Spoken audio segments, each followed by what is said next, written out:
여러분의 척추보안관, 협착증, 디스크, 개 섞어라, 빵빵! 안녕하십니까? 안풍기 원장입니다.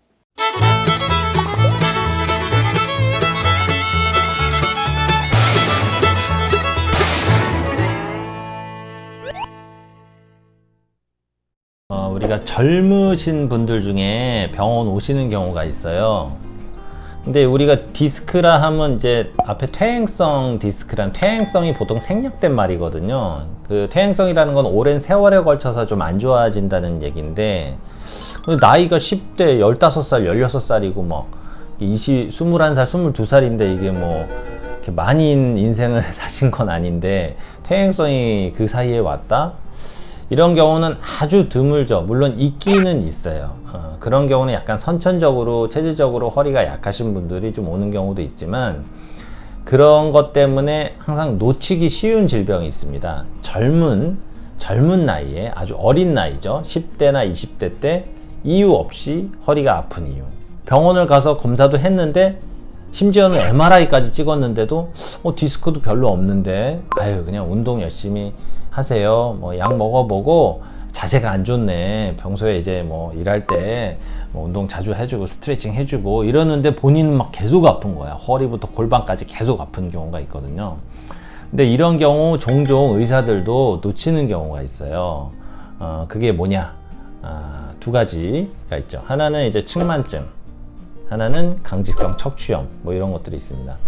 측만증은 진단하기가 이렇게 어렵진 않죠. 사실 엑스레이만 찍어봐도 어느 정도 나오니까요. 근데 보통은 허리가 아파서 오시는 그 젊은 친구들은, 저는 이제 허리 엑스레이를 이제 찍어보는 경우도 있지만, 의심이 된다면은 그냥 척추를 이제 전체로 찍는 홀스파인이라고 하거든요. 전체 척추를 찍어보는 엑스레이가 따로 있어요. 모습하고 이제 옆모습 해가지고 찍어보는 건데, 그래야 이제 측만증의 어떤 전반적인 어떤 균형이 나오거든요. 쇄골의 높이라던가 골반의 높이, 이런 것들을 측정을 해야 되고, 이런 것들을 측정했을 때 도수치료나 이제 물리치료실로 보냈을 때 치료사들이 측만증이 있는 것들을 어느 정도 각도인가를 보고 교정 치료하는데도 또 도움이 많이 되거든요.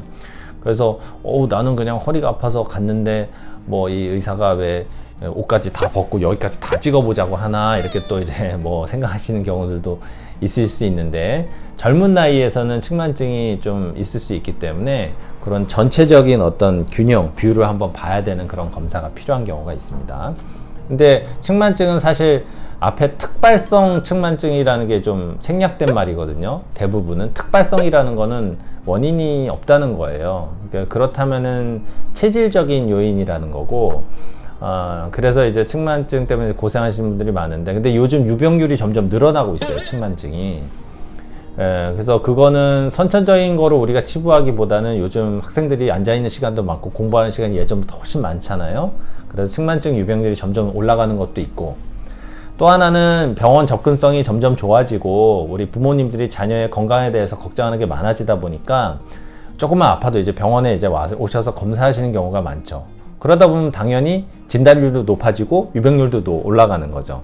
그래서 약간 그런 바이어스가 좀 있을 수도 있는데, 어쨌든 측만증인 경우에 각도에 따라서 뭐 5도, 10도 미만의 어떤 측만증이면 운동 열심히 하는 거, 그리고 10도에서 20도 정도면은 치료를 받아야 됩니다. 최소 병원에서 3개월, 이제 6개월 정도. 자주 오는 건 아니고 일주일에 뭐 한두 번 정도 오면서 교정도 받고 운동도 교육받고, 이렇게 해야 나중에 후유증에 좀 최소로 할 수 있기 때문에.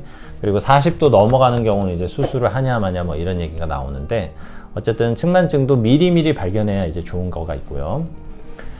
또 하나는 강직성 척추염이라고 있습니다. 이건 뭐냐면 유전병인데, 척추 관절이 하나하나 움직이면서 우리가 이제 관절을 움직이는 거잖아요. 근데 관절이 굳어가는 병이에요. 이제 이 뼈와 뼈 사이에 물렁뼈만 있어야 되는데 골화가 되면서 뼈가 이게 점점 붙어가는 병이죠. 근데 이게 젊은 나이에서도 통증이 이것 때문에 있을 수 있는데, 젊은 나이에는 이게 발견이 안 되는 경우들이 꽤 많아요. 왜냐면은 뼈가 골화가 돼서 붙을 정도면 좀 세월이 필요하거든요.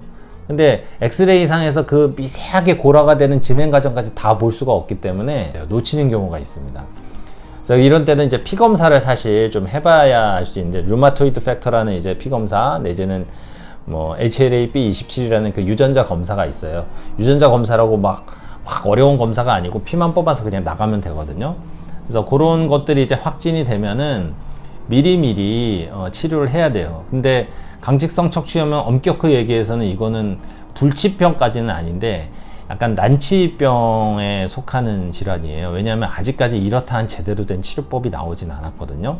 하지만 이른 시기에 좀 발견이 되면은 초반부터 관리를 잘 하면은 병에 진행되는 거를 속도를 늦추고 나중에 어떤 라이프 퀄러티나 어떤 삶의 질이 확실히 좀 좋아질 수가 있는데, 이걸 모르고 그냥 참고 진통제만 먹고 운동했는데 계속 아프고 이러다가 30, 40대 계속 가면은 심해지는 경우는 뼈가 다 굳어서 똑바로 누워도 머리가 바닥에 안 닿을 정도로 목도 굳고, 그래서 그 당시 50대, 60대 돼서 발견되시는 분들은 여쭤보면 딱 알아요. 똑바로 누웠을 때 머리가 바닥에 닿으세요? 물어보시면 베개 안 되면 안 닿는다고 하시는 경우 있거든요. 그렇게까지 진행되면은 통증이 있을 수밖에 없죠.